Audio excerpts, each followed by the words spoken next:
Hi, this is Warlow from Business Loan Services and welcome to my Friday Business Finance Bulletin, my weekly roundup of news, tips, ideas and strategies on raising finance and dealing with banks.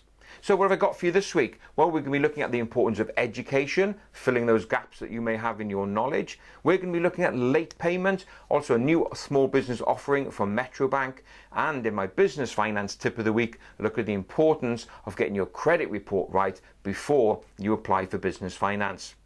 So let's start off with education. A really interesting survey caught my eye this week, carried out by a short-term business loan provider, Just Cashflow. And they looked and talked to 250 businesses and asked them about their knowledge gaps.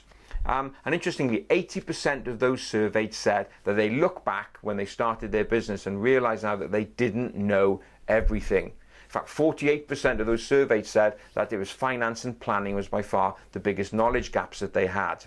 Now, why is this important? Well, some interesting stats came out in that Just Cashflow survey. So, for example, small businesses in the UK employ 15.2 million people. Combined turnover of all the UK small businesses, well, that amounts to £1.6 trillion per year.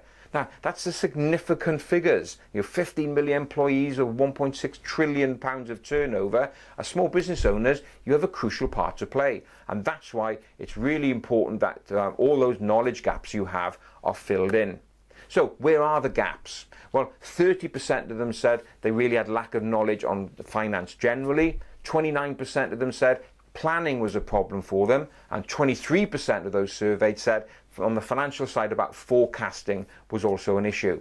But top of the tree, the number one gap that they have from a knowledge perspective is cash flow management, being able to manage the working capital and the cash of a business. And I have to agree, it's the one biggest gap that we see, and when we're dealing with clients, it's just the day-to-day management of cash flow. What can you do to better improve cash?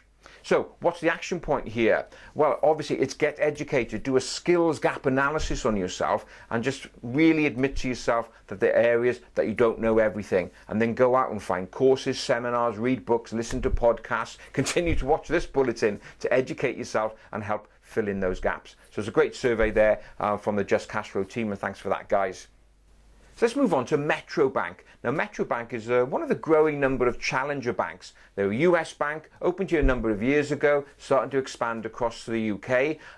But initially when they started up, were very much focused on the retail or personal segment of the market. But over the last 18 months or so, they've started rolling out a small business proposition.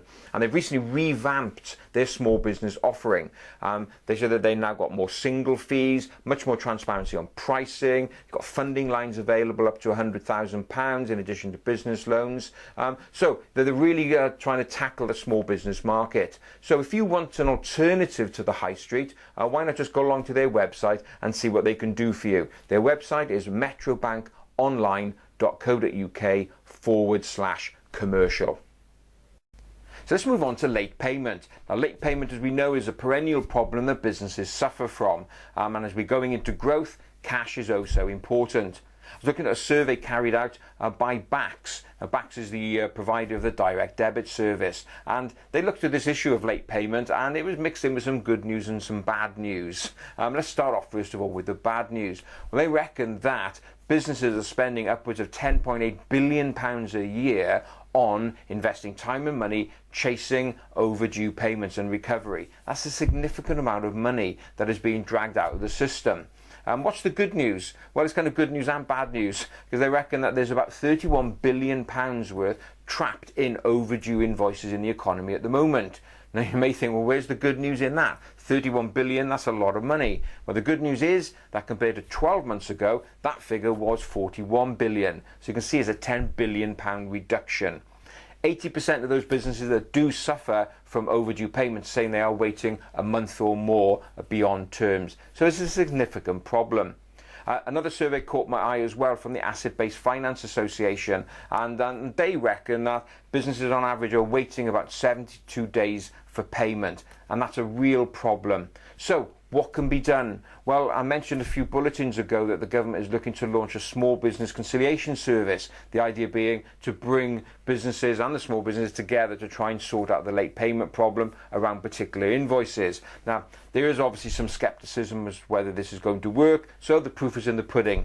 But let's see. The whole issue of late payment continues to get a lot of profile, so hopefully these figures do show that there is some improvement.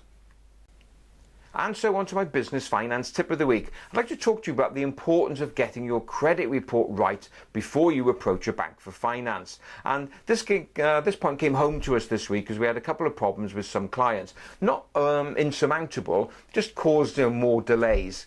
Now the first thing to do is before you go to approach a bank for finance, number one, check that you are on the electoral roll. If you're not on there, it makes you a little bit invisible to the lenders. And so, if you're not on the electoral roll, ring up your council and get yourself on that roll. Really important. The next thing, get a copy of your report before you apply for finance, just to check it out. We had an instance where there were some defaults registered against a particular client, but they were all mistakes. They were all explainable. But the thing was, he wasn't aware of it, and so it only just came up really when we were well into the process. So if you haven't got a copy of your credit report, get one. It's only cost £2 to get a copy of a statutory credit report for you, and you can get that from all of the major credit reference agencies of Experian, Call Credit and Equifax. It's £2 only. So download it. So there you can check to make sure you're on the electoral roll and to make sure that there are no unintended problems on your credit file. So that's it for this week. Thanks very much for being with me. I do hope you enjoyed it. And don't forget, you can also now get the podcast version on our SoundCloud page and also on iTunes just by searching for Business Finance Bulletin. So thanks very much for being with me. Look forward to being with you again next week, and have a great, successful, profitable week. See you next Friday.